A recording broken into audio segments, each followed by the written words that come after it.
स्वागत है मेरे शेरों। आप सभी लोग को बड़ी उम्मीद से बड़े लाजवाब तरीके से आज ट्रिक बताने वाला हूँ। याद है कि ये पार्ट 3 है, आज पार्ट 3 है। और ये भारत के सबसे बड़े और सबसे ऊंचे संबंधित जितने भी ज्योग्राफिक तथ्य होते हैं, भौगोलिक तथ्य होते हैं, उन सभी के बारे में मैंने आपको अच्छे से अच्छे ट्रिक बताया है।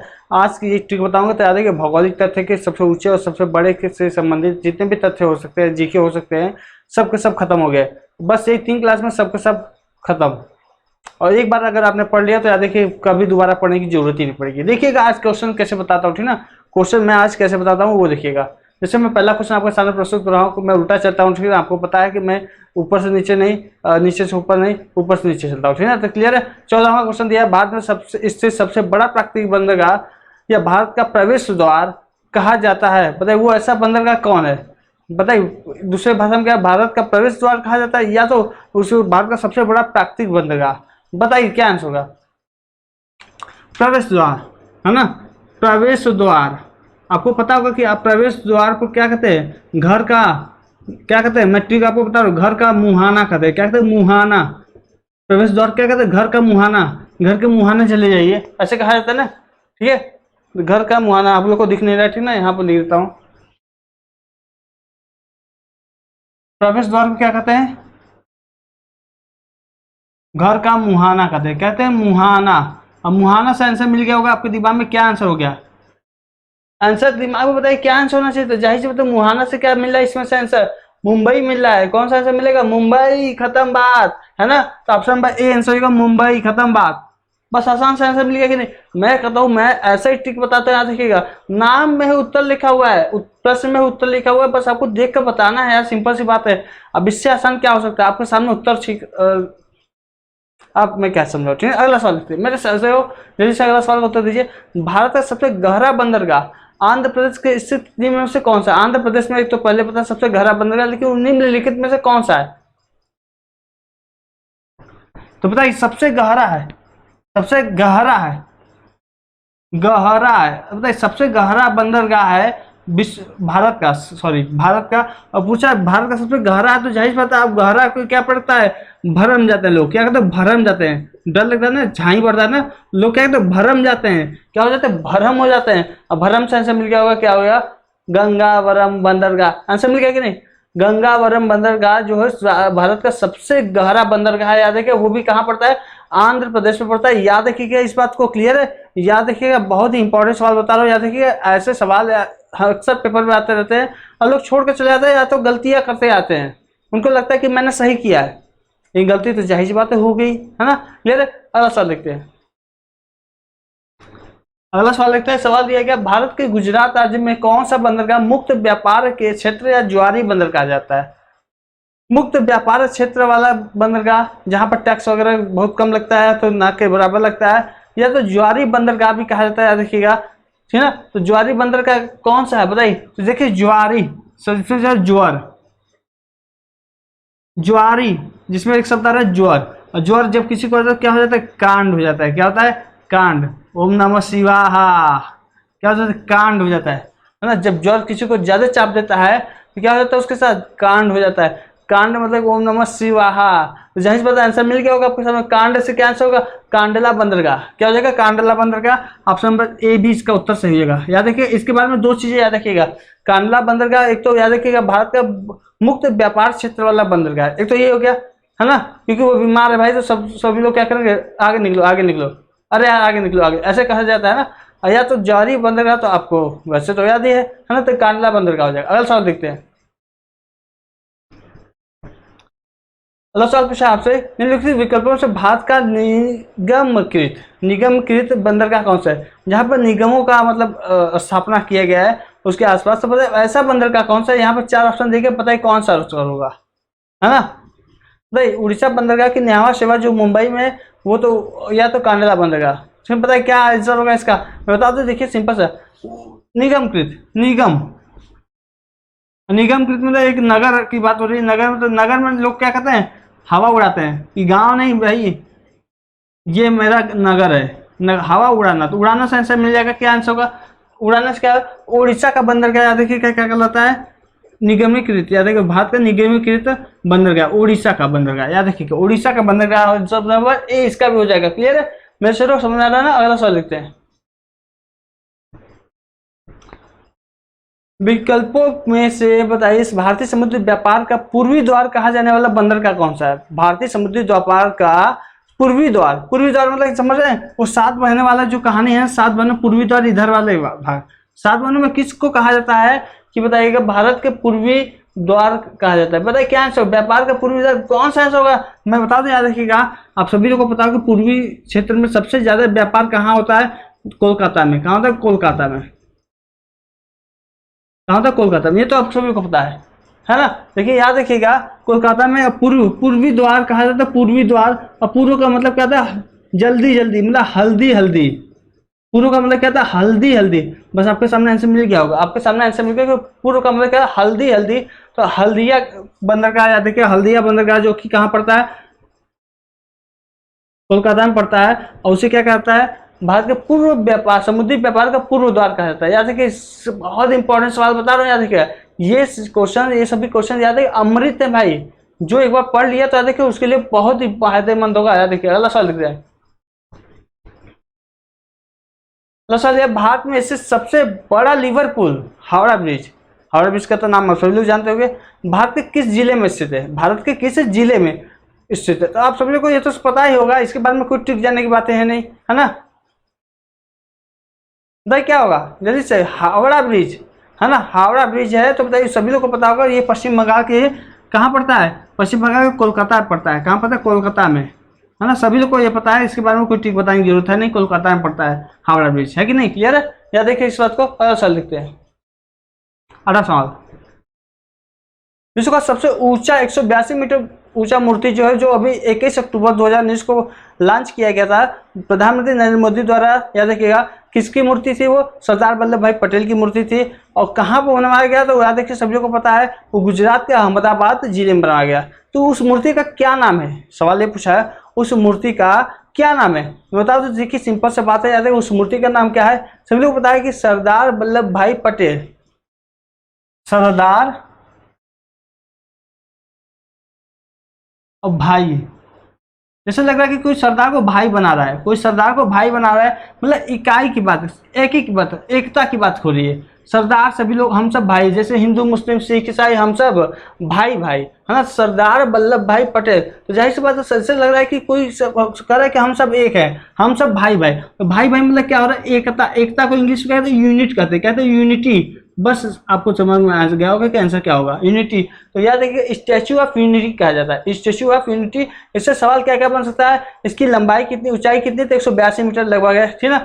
कब इसका अनावरण किया गया था? याद है, 21 अक्टूबर 2019 को प्रधानमंत्री नरेंद्र मोदी के द्वारा। एक कहाँ किया गया था? याद है कि गुजरात के अहमदाबाद जिले में किया गया था। ये भी याद रखिएगा। इसके बारे में जितने तथ्य बन सकते हैं, मैंने सबको एक ही क्वेश्चन में लगा दिया, इससे बाहर कहीं जाएगा ही नहीं, ठीक है? क्लियर है? सवाल दिया है, विश्व का सर्वाधिक वर्षा होने वाला भारत का पूर्वी राज्य मेघालय में से कौन सा स्थान है? बताइए, मेघालय राज्य जो पूर्वी राज्य है, उसका कौन सा स्थान सर्वाधिक वर्षा होने वाला है? चिरापुंजी की, बताइए मासी रामपुर की, इनमें दोनों की इन्वेस्ट कर देते हैं। देखिए वैसे तो दोनों जगह सर्वाधिक वर्षा होता है, लेकिन सवाल पूछा सर्वाधिक वर्षा कहाँ होने वाला है, तो आप यहाँ पर दोनों आंसर बता सकते हैं, क्योंकि चिरापुंजी मासी रामपुर यहाँ पर दोनों जगह बहुत ही बारिश होता है, दोनों मेघालय का क्षेत्र है। लेकिन अगर दोनों में, अगर यहाँ पे दोनों ऑप्शन नहीं दिया होता, दोनों ऑप्शन नहीं दिया होता, कोई और विकल्प दिया होता, अन्य न विकल्प दिया जाता, तो यहाँ पर आपका मासी रामपुर आंसर हो जाता, मासी रामपुर आंसर हो जाता, ठीक है। लेकिन यहाँ पर दोनों जैसे शब्द दे दिया, तो याद है कि इस प्रकार से याद है कि क्वेश्चन को पलट दिया गया है, और लोग गलतियां करेंगे, मासी रामपुर मार कर आएंगे, लेकिन यहाँ पर दोनों आंसर मारा जाएगा, क्योंकि दोनों याद है, ये दोनों लगभग में दशमलव के पॉइंट में याद देखिए ऊपर नीचे होता है, इसलिए इसको नगण्य मान लेते हैं तो अच्छा रहेगा। याद है कि चिरापुंजी मासी रामपुर दोनों जगह बहुत ही ज्यादा बारिश होता है, जो कि मेघालय के कुछ प्रमुख शहर है। और बता दो, याद रखिएगा मासी राम सर्वाधिक होता है, ठीक है। अगला सवाल लिखते हैं। भारत में सबसे लंबी रेल मार्ग जो डिब्रूगढ़ से कन्याकुमारी तक जाती है ना, वो उसको तय करने वाली रेलगाड़ी का नाम क्या है? एक रेलगाड़ी का नाम देके उसको तय करने वाली एक रेलगाड़ी कौन है? डिब्रूगढ़ से लेकर के कन्याकुमारी तक वो अकेले एक रेलगाड़ी जाती है। बताइए, डिब्रूगढ़ से चालू होते हुए उसको कई दिन लग जाते हैं, लेकिन वो अपना चलती रहती है। और वो अपने कन्याकुमारी तक पहुंच जाती है। लेकिन यार उस ट्रेन का क्या नाम है, उस ट्रेन का क्या नाम है? ये super fast Vande Mataram express, ये कुछ लिमिटेड है। क्या देखिए इसमें क्या इतनी लंबी यात्रा अगर आपको करना चाहिए, क्या इतनी लंबी यात्रा करनी है तो आपको अंदर क्या होना चाहिए? लंबी यात्रा करना है देखिए आपको क्या विवेक होना चाहिए, आपके अंदर क्या विवेक होना चाहिए। थोड़ा सा विवेक नहीं तो आप पागल हो जाएंगे। आपके अंदर विवेक होना चाहिए, है ना, तभी आप इतनी लंबी यात्रा कर सकते। विवेक से आपको दिमाग में बन गया होगा विवेक एक्सप्रेस ये ट्रेन है जो कि डिब्रूगढ़ से कन्याकुमारी तक सबसे लंबी ट्रेन मार्ग या देखिए रेल मार्ग एक तो ये हो गया, है ना, यही पार करती है। क्लियर? अगला सवाल देखते हैं। भारत के सबसे बड़ा गुंबज बीजापुर शहर में पड़ता है, गोल गुंबज, वो किस राज्य में स्थित है? सवाल ने पूछा है किस राज्य में स्थित है। हाँ देखिए बीजापुर, एक तो सवाल यहाँ पे ये बना है कि आप भारत का सबसे बड़ा गुंबज कौन सा है, तो गोल गुंबज है। वो कहाँ पड़ता है? बीजापुर शहर में। अब वो बीजापुर शहर किसका एक शहर है, किस राज्य का शहर है, ये सवाल पूछा है। तो बताइए भाई, तो मैं बता दूं याद है बीजापुर, है ना। तो याद रखिए, मुझे पता है गोल गोल गोल गोल घुमाना, किसी को गोल गोल घुमाना है। देखिए सिंपल सी बात है, कोई काम है तो आपको बार बार गोल गोल घुमा रहा है तो जाहिर सी बात आप क्या कहेंगे? ढेर नाटक मत कर, ढेर नाटक मत कर, काम कर भाई मेरा, ढेर नाटक मत कर, काम कर। तो आपके सामने आंसर मिल चुका होगा, है ना। गोल गोल कोई आपको घुमाएगा, गोल गुंबज, गोल गोल कोई घुमाएगा तो आप कहेंगे ढेर नाटक मत कर, है ना। तो कर्नाटक इसका आंसर ऑप्शन नंबर सी हो जाएगा, ऑप्शन नंबर सी। क्लियर है? याद हो जाएगा सबको? अल्लाह सकते हैं। भारत का सबसे विशाल स्टेडियम सरदार पटेल स्टेडियम गुजरात राज्य के अहमदाबाद में किस नाम से जाना जाता है? ये सवाल सबसे मस्त है ना, सबसे मस्त सवाल है, याद रखिएगा। इसके पहले तो आपको बता युवा भारती सभी लोग कोलकाता करते थे, लेकिन याद रखिए इसको बदल लीजिए क्योंकि ये नवीनतम आपको बता दे। भारत का सबसे विशाल स्टेडियम सरदार पटेल स्टेडियम को माना जाता है क्योंकि गुजरात के अहमदाबाद में पड़ता है। उसको और किस नाम से जाना जाता है ना, उसको और किस नाम से, तो बता दो। याद रखिएगा सरदार भाई पटेल, है ना, सरदार पटेल वल्लभ भाई पटेल है। तो कुछ इनको ऐसा बना जाए, वल्लभ भाई पटेल को मैं कहूँगा वल्लभ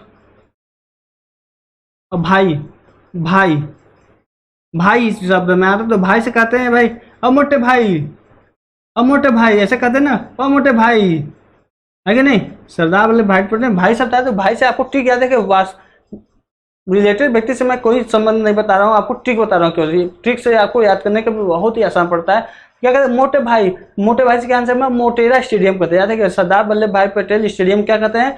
मोटेरा स्टेडियम कहते हैं। ऑप्शन नंबर ए आंसर हो जाएगा, ऑप्शन नंबर ए आंसर हो जाएगा, है कि नहीं। सिंपल सा ट्रिक बन रहा है ना, आपके दिमाग में आंसर बन जा रहा होगा, गारंटी के साथ कर रहा हूँ, ठीक है। अगला सवाल देखते हैं।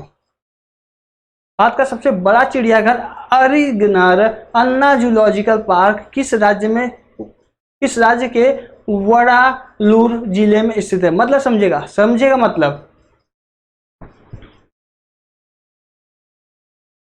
अब आपको पता है अरिगनर अन्ना जूलॉजिकल पार्क में केवल आप पढ़ते थे जूलॉजिकल पार्क, लेकिन आजकल क्या कर रहा है, इसका पूरा फॉर्म दे रहा है। अन्ना अरिगनर अन्ना जूलॉजिकल पार्क इसका पूरा नाम है। देखिएगा ये वंडालूर जिले में पड़ता है। ये वंडालूर जिले कहाँ का है? वंडालूर जिले कहाँ का है ना, तो मैं बता दूं। याद रखिएगा अरिगनर अन्ना तो मतलब आना भाई, जूलॉजिकल पार्क में आना। कोई बार बार आपका कह रहा है अरे भाई आना आना, अरिगनर से मुझे मिला अरे भाई, अन्ना से मिला आना, अरे भाई आना जूलॉजिकल पार्क आना मिलने हमसे। तो बड़ा नाटक कर मिलने आना, क्या कर रहा है? मिलने आना, ऐसे कर रहा है ना। अरे भाई जूलॉजिकल, मान लीजिए आपकी शादी हो रही है भाई, आपको देखने लड़के वाले आ रहे हैं, लड़के वाले आ रहे हैं, जो भी हो, है ना। तो आपको बुलाया जा रहा है किसी जूलॉजिकल पार्क में कि आइए उसे भी घूम लेते हैं, आपको देखा भी जाए। तो कह रहे अरे भाई आना हमसे मिलने आता। मिलने से क्या बन गया? तमिलनाडु। मिलने से क्या मिल गया? Tamil Nadu. Option number C answer हो जाएगा, ऑप्शन नंबर सी। क्लियर है? मैं आपको लिखूंगा नहीं, ऑप्शन नंबर सी आंसर हो जाएगा। क्लियर है?